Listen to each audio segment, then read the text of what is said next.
Eyewitness account of an Isadora Duncan performance, 1922. By Eleanor Harrington, age 24. It was an evening of artistic enchantment at the Théâtre des Champs-Élysées in Paris, 1922.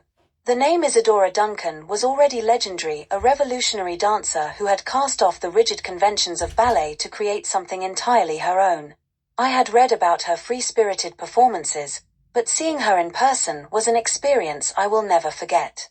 The stage was almost bare, save for a single backdrop and soft lighting.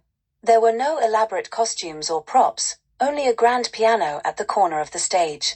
Isadora herself emerged with a grace that seemed almost otherworldly, barefoot and clad in a flowing, Grecian-inspired tunic. She moved as though the music lived within her, her body and soul entirely in tune with the melodies that filled the air. The performance began with a series of dances to Chopin's nocturnes.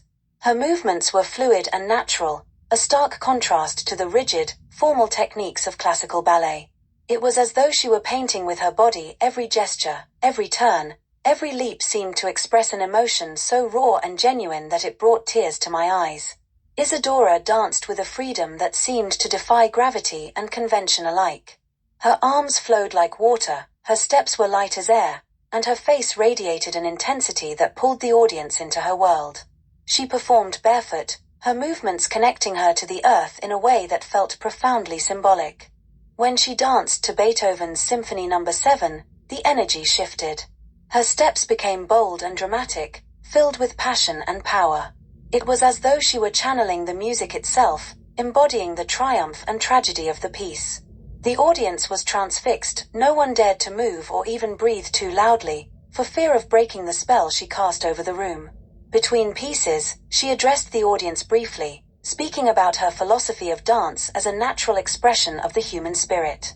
Her voice was soft yet commanding, and her words lingered in the air like poetry. The evening concluded with a performance set to Schubert's Ave Maria. Isadora's movements were tender and reverent, a prayer in motion. As the final notes faded, she sank gracefully to her knees, her arms reaching skyward.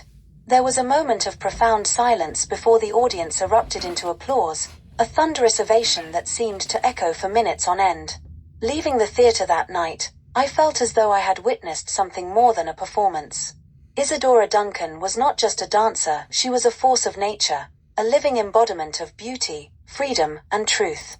Her artistry touched something deep within us, something timeless and universal. That night, she showed us that dance could be more than entertainment, it could be an expression of the soul.